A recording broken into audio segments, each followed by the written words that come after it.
Okay, so I told you guys in the semester that I have two example speech stories, things that happened to me that are kind of exciting. One was why I'm responsible for the Sooners losing the 2008 BCS game. And the other one was the time I almost got arrested, all right? So I have another story for you that happened actually last week, right? And this is, I've been given these stories for years and years since I've been teaching public speaking, and now I have a third story that I'm going to add to this whenever I give example introduction speeches. So let me tell you how this story happened. So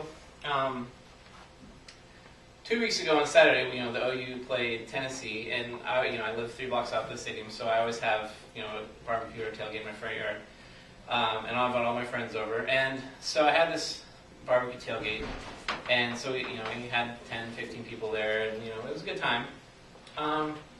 So towards the end of the event, of the tailgate and the barbecue, 2 people came by, and they were people I didn't know, but that tends to happen. People walk by and ask to use our bathroom, and we talked to the people that walked by on the street in front of us. It wasn't a big deal. I didn't really think much of them, but they came by, okay? But they kind of hung out a little bit. Like I said, I didn't really think much of them. So then on Sunday and Monday, I started losing track of it. There were some things I couldn't find. So a salt shaker, my watch, 2 pieces of mail in my mailbox. One was a birthday card for my mom. One was a Netflix DVD. And then the keys to my scooter. I couldn't find those, which also had a house key in it. Like I said, I didn't really think much of it. I was like, the salt ended up in one of my neighbor's houses.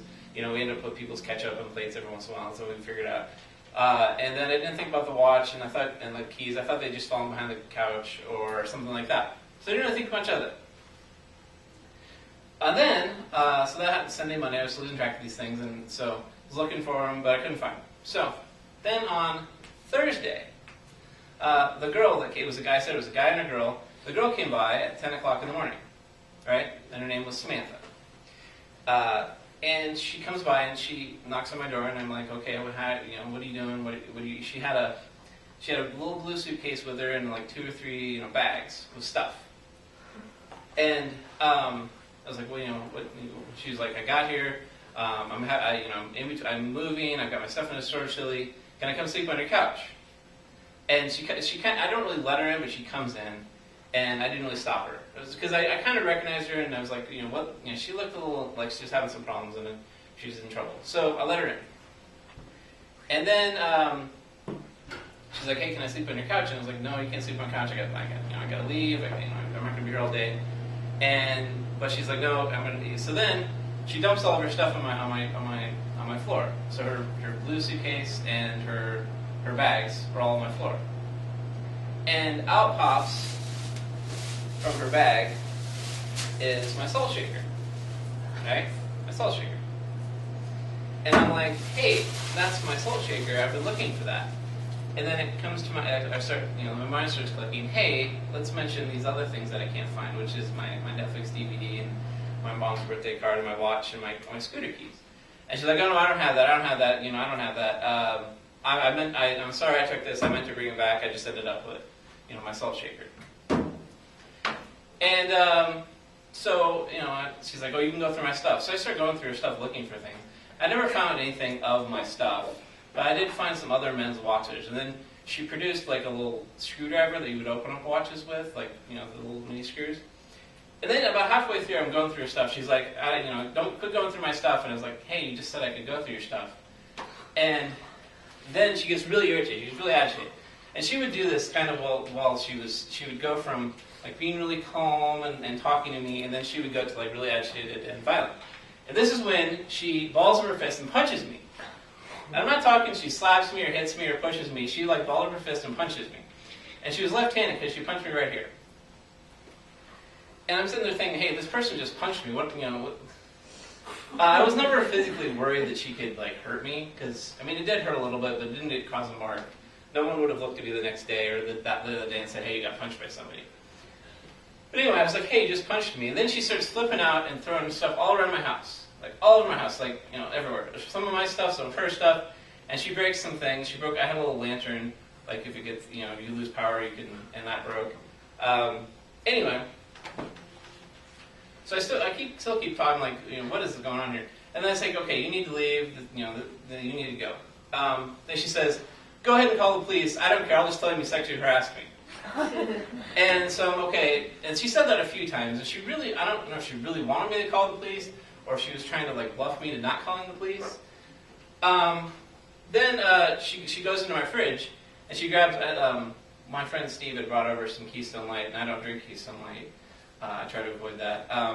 So I had a bunch of Keystone Light that was Steve's in my fridge. She starts chugging Keystone Light, lots of Keystone. She went to like 3 cans of Keystone Light. And she starts eating my cheese and some croutons that I had, a bag of croutons, like salad. She's just eating my stuff. And I'm like, okay, this woman something's wrong with her. And she would go from like normal, like talking to me, to like really agitated, right? So then she starts eating my stuff. And then I'm still like, hey, you need to go. And she says, I'm not leaving. You need to leave me alone. Go ahead and call the police. I don't care. I'll just tell them you sexually harassed me. And then, so then she says, I'm going to go sleep on your couch. And you need to leave me alone. Like, I'm just sitting here. I'm not going to leave you alone in my living room. Because I already established that she had some of my stuff.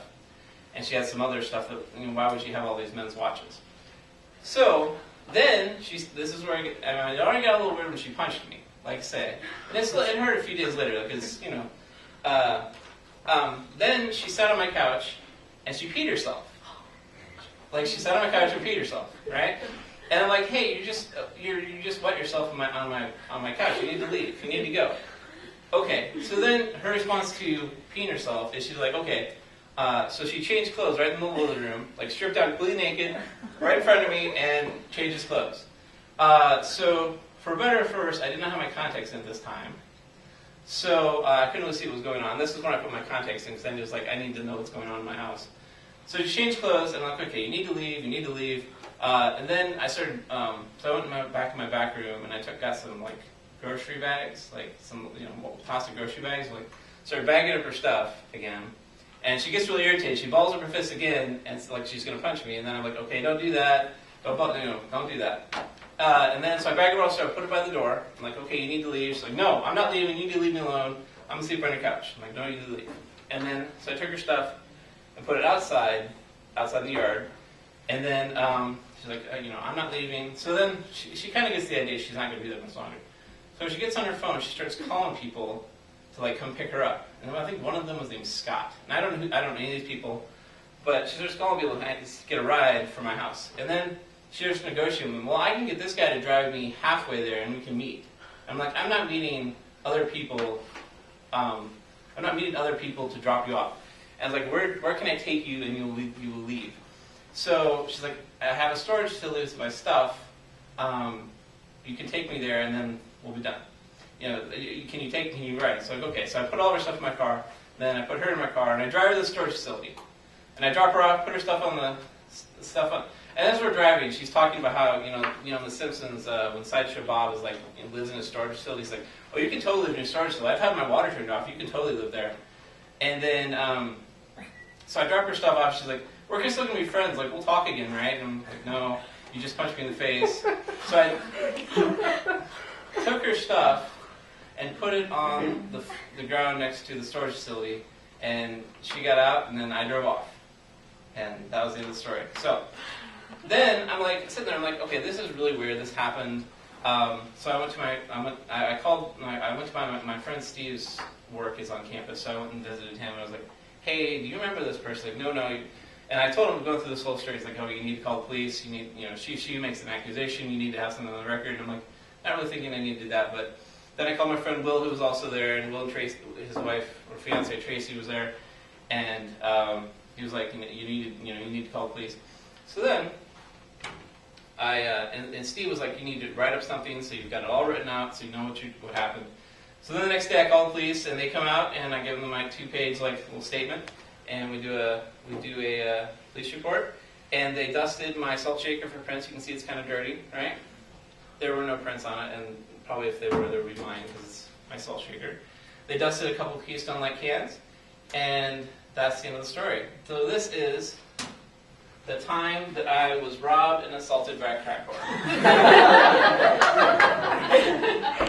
And I also, although I'm thinking more it was probably pills, because I found some little red pills. I think they're just Advil on my floor. I have a couple of clothing. She left a book about dreams, which is really weird.